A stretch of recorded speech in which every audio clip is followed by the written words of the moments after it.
भाई जो गुरु वचन पे डट गे, कट गे फंद 84 के, कट गे फंद 84 के, कट गे फंद 84 के। गरीब ऐसा सतगुरु हम मिला, अलल पंख की जात, और काया माया ना वहां, नहीं 5 तत्व का गात। सरलार्थ, एक अलल पंख अनिल वायु में रहने वाला पंख यानी पक्षी है, उसको संत भाषा में अनल पंख कहा जाता है। आकाश में रहता था। वर्तमान में प्रदूषण के कारण बहुत सी पक्षियों की प्रजातियां समाप्त हो चुकी हैं।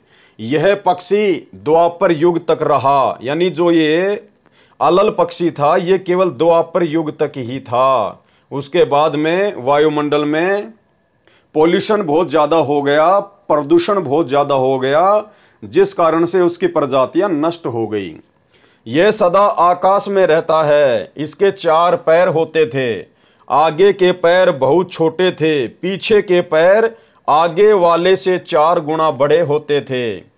वह इतना शक्तिमान था कि 4 हाथियों को चारों पैरों के पंजों में टांग कर आकाश में उड़ जाता था। अलल पंख आकाश से अंडा उत्पन्न कर देता था। पृथ्वी के उस भाग में अंडा छोड़ता था जिस भाग में केले का वन होता था। केले का वन 50-60 किलोमीटर के क्षेत्रफल का होता था। केले के पेड़ आपस में ऊपर से एक दूसरे में फैले होने के कारण आकाश से गिरने वाले अलल पंख के अंडे का बचाव हो जाता है। यदि अंडा सीधा पृथ्वी पर गिर जाए तो बच्चा तुरंत मर जाएगा। अलल पक्षी का अंडा बहुत बड़ा होता था। आकाश से मां के पेट से निकलकर वायु में से होता हुआ नीचे को गिरता है। वायु की घर्षण से गर्मी प्राप्त करके पृथ्वी तक आते आते अंडा पक जाता था और केले के पेड़ों की झुरमट पर गिरने के कारण उसकी गति धीमी हो जाती थी। केले के पेड़ों को तोड़कर अंडा कम वेग से पृथ्वी पर गिरता था। उस कारण से अंडा फूट जाता था, परंतु बच्चा सुरक्षित रहता था। जब तक वह पक्षी बच्चा उड़ने के योग्य नहीं हो जाता, अर्थात पूरा पक्षी नहीं बनता, तब तक अन्य पक्षियों के साथ रहता, उड़ता तथा छोटे जानवरों को खाता रहता था। उस बच्चे के माता पिता ऊपर आकाश में ही रहते हैं। वे हर समय अपने बच्चे की चिंता में, उसी की याद में पृथ्वी पर ध्यान रखते। बच्चा कैसे रह रहा होगा, कब आएगा। दूसरी ओर वह बच्चा भी अपने माता पिता को याद करके व्याकुल रहता कि कब मैं बड़ा हूं और अपने माता पिता के पास अपने परिवार में जाऊं और अपने माता पिता से मिलूंगा। यानी अलल पक्षी का उदाहरण देकर गुरुदेव भगवान हमें समझाना चाह रहे हैं कि जिस प्रकार वो अलल पक्षी का बच्चा जो ऊपर से अंडे के रूप में आता है, नीचे फिर वो बच्चा बनता है, फिर युवा होता है, यहाँ पर रहता है, खाता है, पीता है, अन्य पक्षियों में खेलता है, लेकिन उसका ध्यान, उसकी सुरती सदैव अपने माता पिता में रहती है कि मैं यहाँ का निवासी नहीं हूँ, ये मेरा लोक नहीं है, यहाँ तो मैं नीचे गिर गया, मुझे वापस ऊपर ही जाना है। वो संसार में रहते हुए भी उसका चिंतन, उसका ध्यान सदैव अपने माता पिता में, अपने निज घर में रहता है। तो गुरुदेव हमें समझाना चाह रहे हैं कि ठीक इसी प्रकार अब तुम्हें ज्ञान हो गया, तुम्हें सृष्टि रचना के माध्यम से ये पता चल गया है कि काल के षड्यंत्र में फंसकर तुम सतलोक से अलल पक्षी के बच्चे की तरह नीचे आ गिरे। ये तुम्हारा लोक नहीं है, तुम्हारा घर नहीं है, ये काल का लोक है।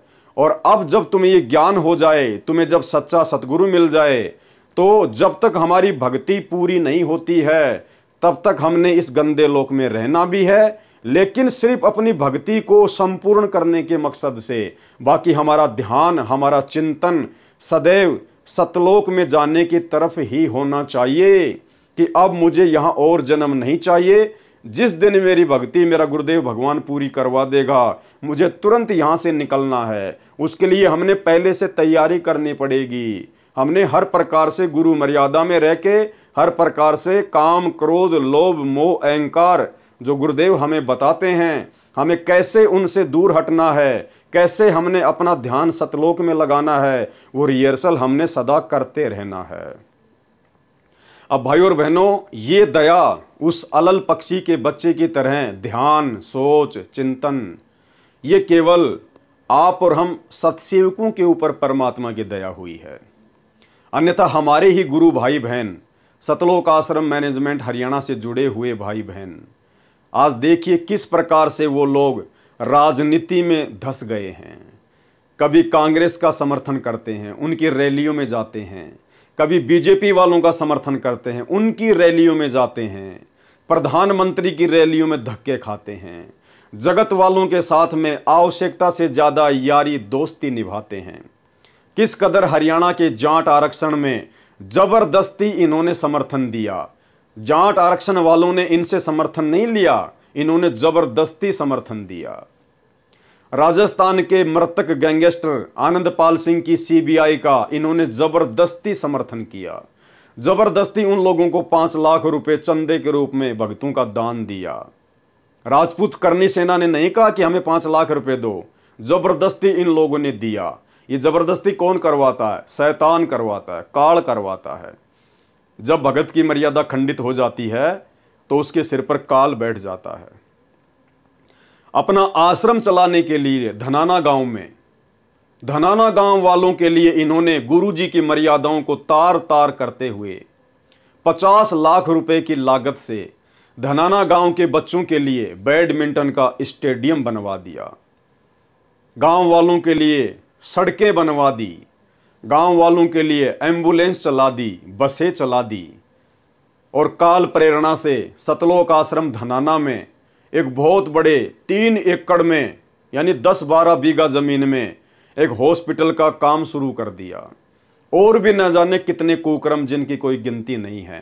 तो भाई और बहनों, अलल पक्षी के बच्चे की तरह जो चिंतन होना चाहिए, जो ध्यान सदा ऊपर होना चाहिए, उसकी रजा परमात्मा धीरे धीरे आप और हम सत्सेवकों के ऊपर बख्श रहे हैं। तो कितने दयालु हैं गुरुदेव भगवान, जिन्होंने आप और हमारे ऊपर इतनी बड़ी मेहर कर रखी है।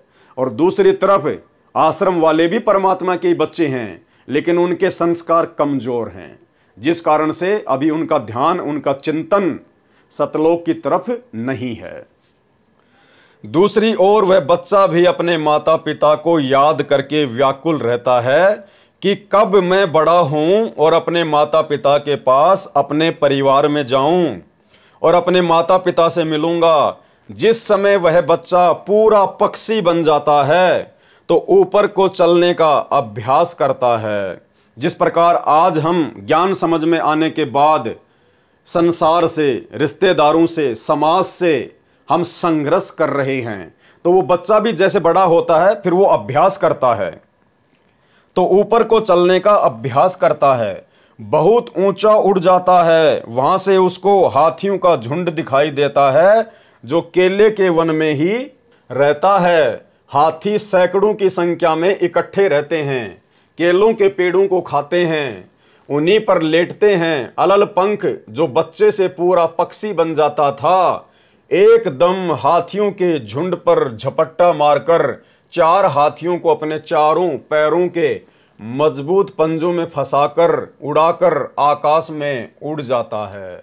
अपने परिवार के लिए आहार भी साथ ले जाता है, अपने परिवार से मिलकर अति आनंदित होता था। संत गरीबदास जी ने बताया है, उदाहरण दिया है कि परमात्मा यहां पर सतगुरु रूप में आया था। क्या कह रहे हैं गरीबदास जी? कि परमात्मा सतलोक का राजा कबीर साहिब वो स्वयं ही सतगुरु रूप में आया था। अर्थात आज वही कबीर परमात्मा स्वयं ही सतगुरु रूप में संत रामपाल जी के रूप में आए हुए हैं। वह हमें भक्ति बताने हेतु आए थे। आज गुरुदेव भी हमें भक्ति बताने के लिए ही आए हैं। और यहां गुरुदेव कोई बिजनेस करने के लिए नहीं आए। आप और हम आत्माओं के आत्म कल्याण के अलावा गुरुदेव का और कोई मकसद नहीं है, कोई स्वार्थ नहीं है, कोई काम नहीं है। उदाहरण दिया है कि परमात्मा यहां पर सतगुरु रूप में आया था, वह हमें भक्ति बताने के हेतु आए थे। वे अपने भक्तों को ऐसे नजर में रखता है जैसे अलल पंख अपने बच्चों की याद एक पल भी नहीं भूलता। अर्थात पल पल आप और हम सतगुरु रामपाल जी परमेश्वर जी की नजरों में हैं। आपने एक छोटा सा हिसार जेल से आया हुआ सत्संग तो सुना ही होगा परमात्मा का, जिसमें सतगुरु रामपाल जी भगवान कह रहे हैं कि बच्चों मैं सबको देख रहा हूं, अगर मोबाइल में ना देख पाऊं तो मेरे भगवान ने मुझे वो दिव्य दृष्टि दे दी है, मैं सबको देख सकता हूं। और आप अपने आप को अकेला मत समझना। जैसे सूरज सबके साथ रहता है वैसे ही परमात्मा को और इस दास को, यानी गुरुजी अपने लिए कह रहे हैं, अपने आप को छुपाते हुए हैं तो स्वयं परमात्मा ही, लेकिन आप और हमें तो पता ही है कि परमात्मा डबल रोल कर रहे हैं। तो गुरुजी कह रहे हैं कि जैसे सूरज सबके साथ रहता है, सूरज का प्रकाश समान रूप से सबको मिलता है, उसी प्रकार अपने भगवान को और इस दास को सदा अपने पास समझना। यानी गुरुदेव ने ये बात कहकर कि बच्चों मैं सबको देख सकता हूं, मैं सबको देख रहा हूं, उन्होंने ये साबित कर दिया कि सतगुरु रामपाल जी परमेश्वर ही अंतर्यामी कबीर भगवान हैं, क्योंकि ये कबीर भगवान ही एक समय में सबको देख सकता है, सबके ऊपर नजर रख सकता है, क्योंकि ये अनंत कोटि कलाओं के स्वामी हैं। तो ये छोटी सी ऑडियो सुनिए, उसके बाद आपको यकीन होगा कि वास्तव में सतगुरु रामपाल जी परमेश्वर जी वर्तमान में अपने हर मर्यादित भगत के ऊपर पल पल अपनी नजर बना के रखते हैं। और जब सतगुरु नजर बना के रखे हुए हैं, हमें विश्वास है, तो भाई और बहनों फिर हमने किस प्रकार से मर्यादाओं में रहकर इस भक्ति को करना होगा कि कहीं मेरा गुरु मुझसे नाराज ना हो जाए। जिन बातों से गुरु दुख पावे उन बातों को दूर भगावे।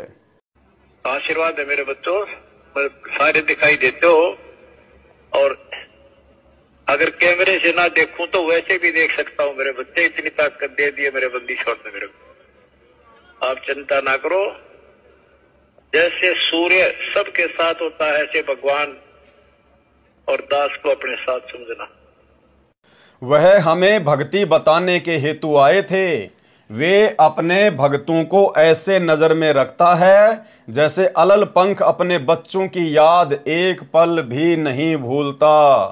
परंतु वे परमेश्वर को भूल चुके होते हैं, लेकिन आप और हम परमात्मा को भूल चुके थे, हमें याद भी नहीं था कि परमात्मा कौन है।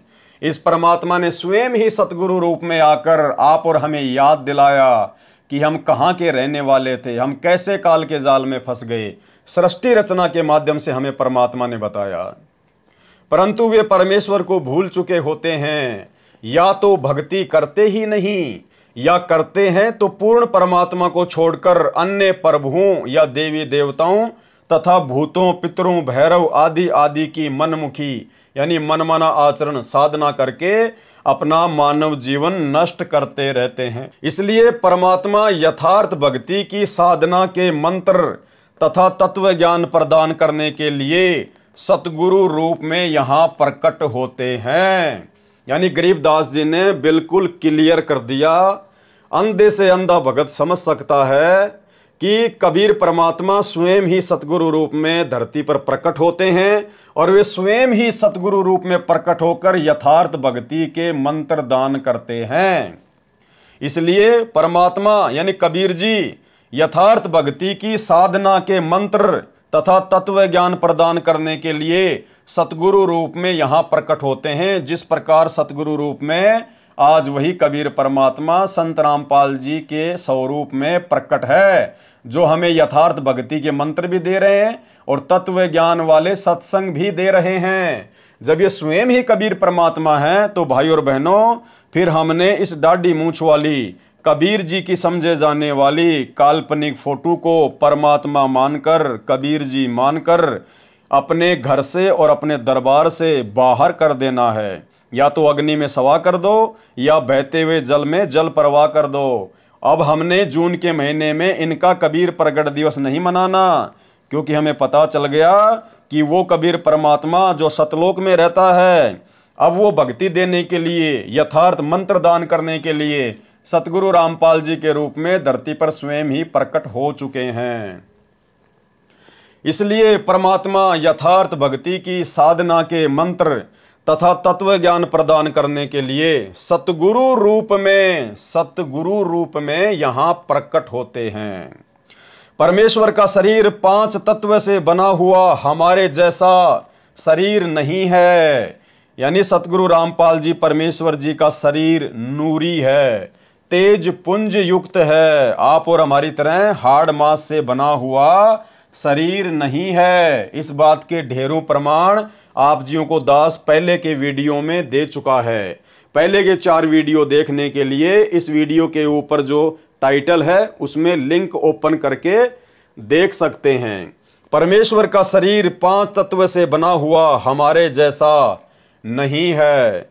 वहां पर सर्व मोक्ष प्राप्त करके गए हुए आत्माओं का शरीर भी 5 तत्व का नहीं है। यानी जब यहां से भगत मोक्ष प्राप्त करके सतलोक में चला जाता है तो उनको भी नूरी शरीर ही प्राप्त होता है। वहां पर केवल एक नूर तत्व से बना हुआ शरीर है। जो गुरु बचन पे डट गे, कट गे फंद 84 के, कट गे फंद 84 के, कट गे फंद 84 के।